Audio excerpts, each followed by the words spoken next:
Você já parou para pensar que na internet você é o produto? Esse é um vídeo do Professor Aquino. Inscreva-se no canal. Olá, eu sou o Professor Aquino, sejam bem-vindos ou bem-vindas ao Balé de Ideias.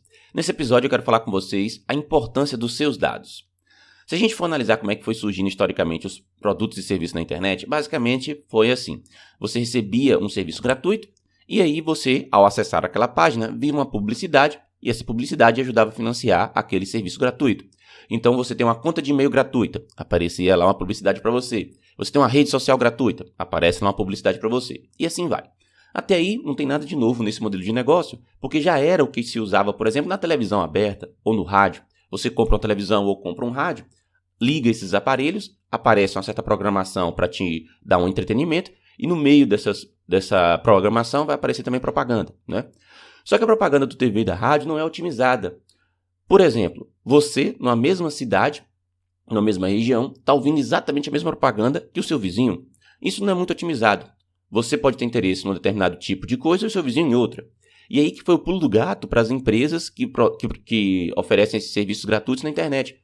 Eles pensaram, bom, a gente pode pegar os dados que as pessoas estão nos fornecendo, pegar esses dados, fazer uma mineração neles e aí oferecer uma propaganda mais específica. Então, se eu estou vendo que a pessoa tem interesse por áreas, sei lá, esportivas, vamos dar para ele propagandas desse tipo. Propagandas que sejam relacionadas a produtos esportivos. Se eu estou vendo que a pessoa gosta de carros, vou dar para ele propagandas que sejam relacionadas ao mundo automotivo. E assim sucessivamente. Então, ele vai pegando o seu perfil, né? E aí a pessoa pode pensar, tudo bem, ele está me oferecendo um serviço gratuito, em troca está pegando meus dados e me oferecendo uma publicidade mais personalizada. Não tem problema com isso. Bom, enquanto você está falando de produtos comuns, uma televisão, um rádio, um celular novo, uma camisa, um sapato, você não vê problema. Mas e quando você começar a falar de te vender uma ideia política ou um político? Bom, recentemente nós tivemos aquele escândalo da Cambridge Analytica, que basicamente o que essa empresa faz, né? Essa empresa ela pega, utilizando modelos matemáticos, computacionais e psicológicos, conseguia pegar e atingir pessoas que elas consideravam suscetíveis e, através de propagandas específicas, fazer com que ativasse gatilhos mentais nessas pessoas para que elas pudessem ter uma chance maior de escolher um determinado lado. Então você imagina assim, pessoas que não estavam ainda decididas nos seus votos, você fazia com que ela recebesse uma publicidade extremamente específica para aquele perfil dela, psicológico, para ela tentar mudar para o lado que você quer, tá? E ela fez isso utilizando dados de milhares e milhares de pessoas que ela conseguiu extrair do Facebook, sem que essas pessoas soubessem. Por quê? Porque a ideia básica que eles usaram para poder atingir esses dados foi assim, eles pegaram um professor da Universidade de Cambridge que tinha acesso aos dados de Facebook para poder fazer pesquisa, tá? Que tinha um tipo de parceria específica que o Facebook fazia com universidades para poder fazer isso. Através daqueles tipos de formuláriozinho que você preenche assim, qual é o seu personagem no Harry Potter? Sabe aquele tipo de testezinho de perfil? A pessoa respondia e aí aquele sistema capturava não só seus dados, mas de todos os seus amigos, sem você saber, né? E sem seus amigos saber também. Então ele conseguiu pegar isso aí tudo, essa empresa Cambridge Analytica, pegou esses dados desse professor e a partir disso começou a criar esses perfis psicológicos, digamos assim. E aí conseguiu direcionar a propaganda dele específica para aquela pessoa, tá? E aí você consegue, através disso, eles conseguiram através disso, conseguir fazer com que um determinado número de pessoas bastante grande mudasse ou indicassem, né? Conduzissem esses votos deles para as pessoas que eles queriam, tá? E aí você consegue mudar toda uma eleição apenas atingindo essas pessoas específicas, tá? Então, olha o poder que você pode ter, então, dos seus dados. Veja que não é mais o seu dado usado para poder vender um carro, usado para vender um sapato ou coisa do tipo.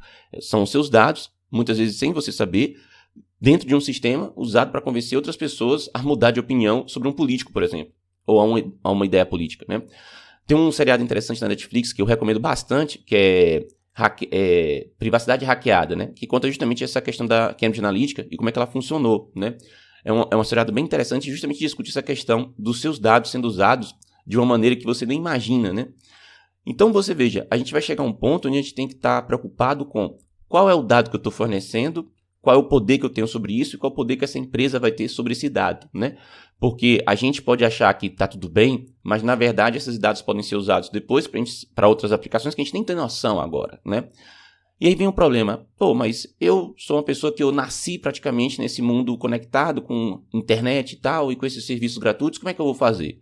Claro que uma solução que não seria viável é sair cobrando para cada produto desse, né? Quem iria fazer uma conta no Facebook, no Google, né, para ter um Gmail, no Twitter, no Instagram, se você tivesse que pagar uma taxa anual para eles, né? Dificilmente. Você só consegue fazer isso, por exemplo, na Netflix. Na Netflix você paga uma certa taxa e tem aqueles vídeos que você assiste, né? O YouTube nem conseguiu isso. Ele está tentando com o YouTube Premium, né, fazer isso. Ele cobrar uma taxa para a pessoa para não aparecer propaganda, né? Mas a questão é, você não vai fazer isso para todos os produtos e serviços. Então, vamos continuar por muito tempo com esse modelo onde os seus dados vão pagar o produto e serviço, tá, dessas empresas. Só que a questão é, e o controle que eles têm desses dados, né? Recentemente nós tivemos uma reportagem que funcionários terceirizados da Apple dizendo que eles têm acesso a áudios que a Siri grava sem a pessoa saber, né? O assistente pessoal no celular da Apple. E a mesma coisa acontece também com o Google e com a Amazon, né? Esses assistentes pessoais, eles ficam o tempo todo ouvindo no microfone daquele tipo de dispositivo para depois oferecer propaganda. Então, se você ainda não passou por isso, você vai passar. Você está fazendo uma conversa com algum colega informal sobre algum tópico, depois você vai abrir seu celular ou seu computador e começa a ver propagandas relacionadas com aquele tipo de conversa que você estava tendo com o seu colega. Isso acontece, tá? Ou até em troca de mensagens, né, que você estiver fazendo, mesmo mensagens privadas, isso pode acontecer. Porque lembra que esses aplicativos que são de mensagem privada também são dominados, né, por uma mesma empresa, né? Você tem o mesmo conglomerado de empresas que tem, ou na verdade uma empresa que tem aquele tipo de todos aqueles aplicativos. Então nada na verdade é realmente seu, né? Nada realmente é privado, né? Eles podem ter acesso a isso tudo. Então a questão é, o que a gente vai fazer, né? A gente vai ter que começar a ficar um pouco mais consciente tanto do dado que a gente está fornecendo, e tanto do nosso padrão de uso na internet, e também começar a ficar mais também cobrando mais dessas empresas o uso mais ético desses dados, né? Bom, deixe aí nos comentários a sua opinião sobre isso, deixe o seu curtir, não esquece de compartilhar nas suas redes sociais e também de inscrever-se no canal se você não tiver inscrito, tá bom? Vejo você nos próximos episódios do Bala de Ideias. Tchau!